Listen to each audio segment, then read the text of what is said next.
Now there was times this winter where I said, you know what, I cannot do this. I can't do it with just manpower in my two hands. Like I need some kind of machinery, I need some kind of this and that. If you think about it, we started this fencing project 2 years ago. When we purchased this 14-acre horse property, it was neglected, it was very overgrown, but one of the things that it did already have was a fenced-in 7 acres. I mean, look at this. I could drive in here now.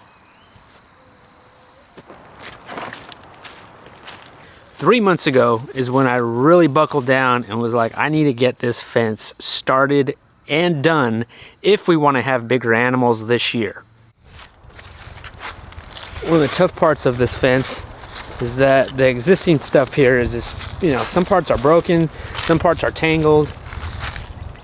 You know, this popped off. You know, I had to zip tie these up so I can mow, but just trying to make sense of it all and seeing how they did it and try to reuse what's here. I've never done fencing like this before, so it's gonna be a big teaching project for me.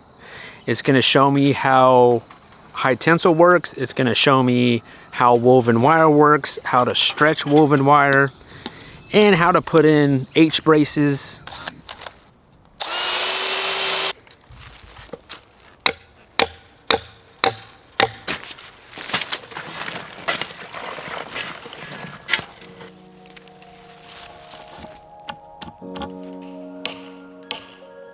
Right now, a #1 predator for our animals is a neighbor's dog. Not just one neighbor, but multiple dogs that have been here on this property. So fencing in this 7 acres became a priority.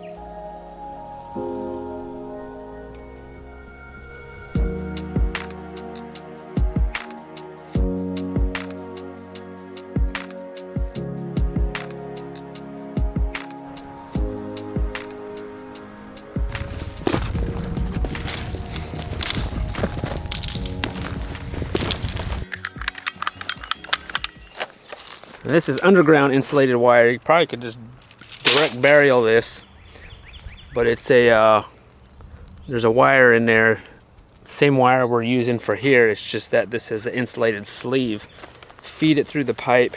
It's just gonna protect it better when it's in the pipe.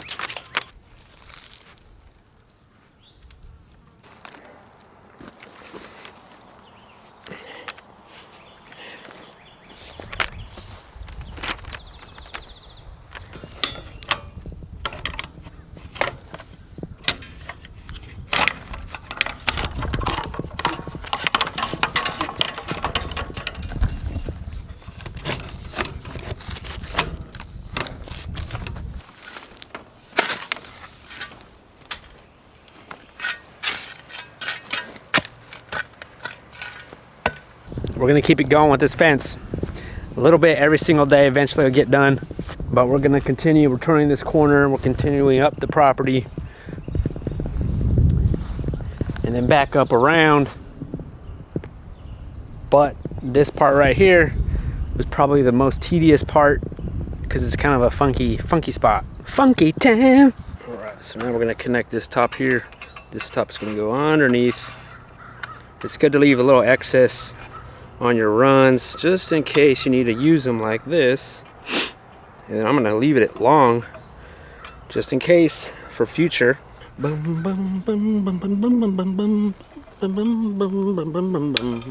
Because we're coming here, this is connected, and then boom, daisy chained all the way down. So we get to use a spinning jenny today.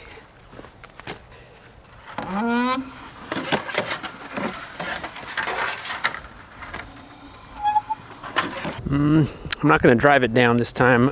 I'm just going to walk it down. It's not too far because there's trees in the way. Wrap it around this pole. So I just have to add one more. I've already added one.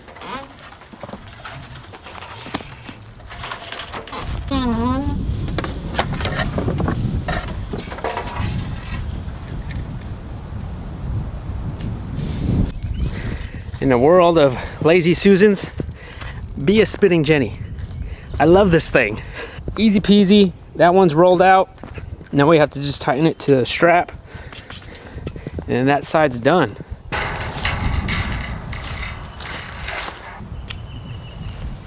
Crazy wires. Crazy wires. High tensile was already here, but they had 4 wires and I wanted to add 6. Now half of this fence was already here. Super thankful for that. I just added to it with the high tensile. I made it more stronger with the H braces in the various spots, and also added woven wire.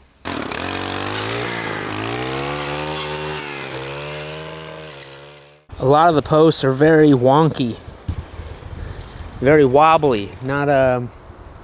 It's not perfectly straight for whatever reason.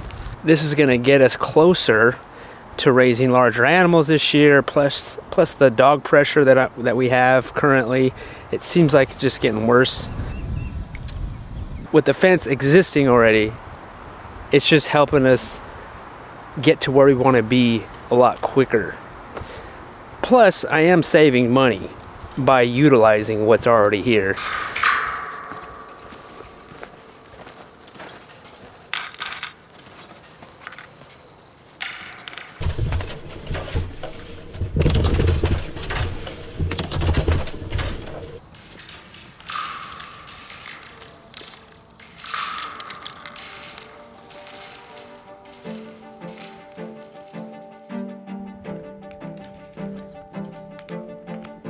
I did have some help from time to time, some friends, family.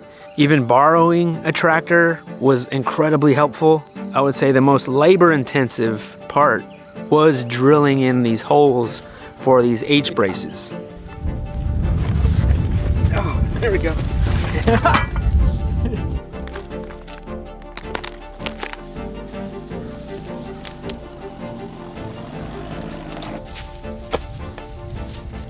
Another gate's gonna be here. We have our 1,000-gallon rain tank, so that way we can gravity feed some water through down in the woods, and it's gonna connect that side of the fence to this side of the fence.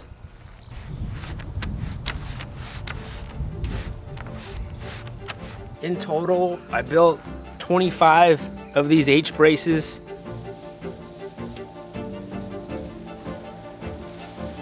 I did fencing every single day for the last 3 or 4 months, and just a little bit every single day.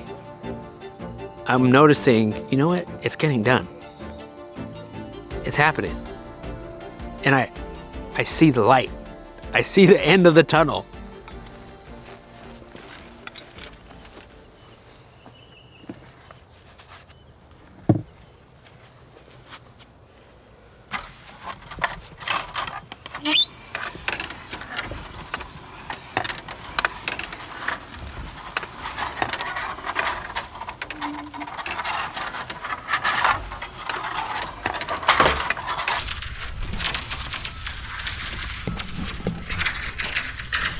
I think we're gonna barely have enough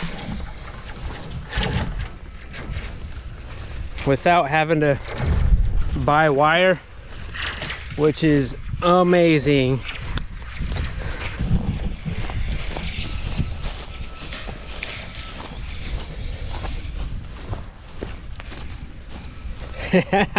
This is it, guys.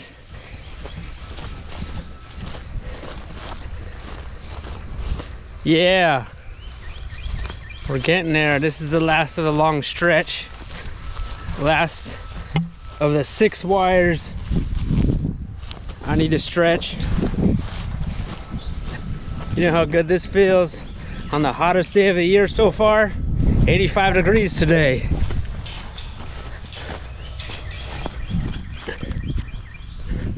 Gotta go on this side.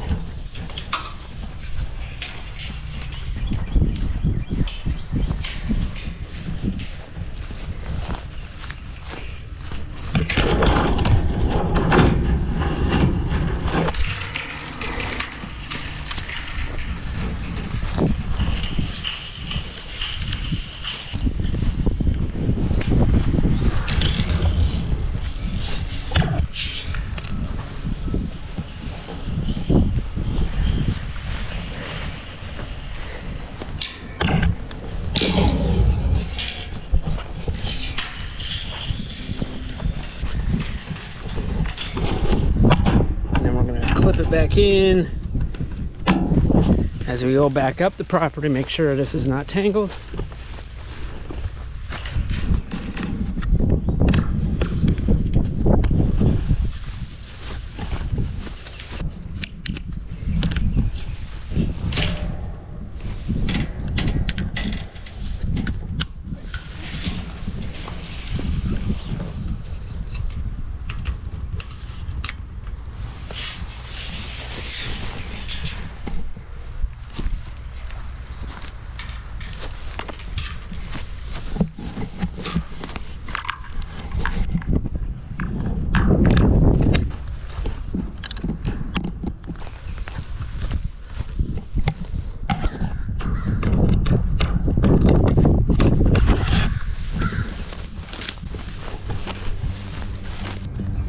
Look at that.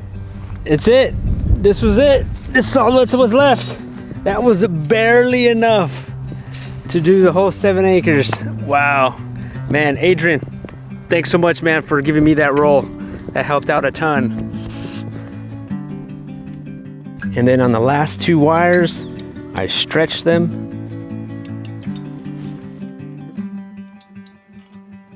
And that's it. That was it. I am officially stretched on this 7 acres. I have 6 wires going all the way around, plus woven wire. Now, the next step on this fence is the gates. We're all hooked up here. We have the underground wire that goes on wherever single gate's at, so that way the electricity can continue on. After that, then we need to get an energizer and energize this and test it. But the majority of it is done. It's so wild for me to say.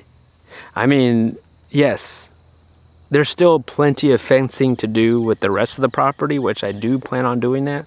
But thank you guys for being here. Thank you guys for the encouragement and the help, and everyone that's the great positive comments that you have given me on these fence videos. You know, I think I joked around in my first fencing video, was like, hey, you guys better like fencing videos because that's what you're gonna get. Well, I wasn't joking. That's what you got. Because we document what we're doing here. And this is what I'm doing. I did a bunch of fencing and we're about done. The stretching's done, but I'm looking forward to show you guys how I renovate the gates and energize it. So thank you guys, I appreciate you, and we'll see you guys on the next one.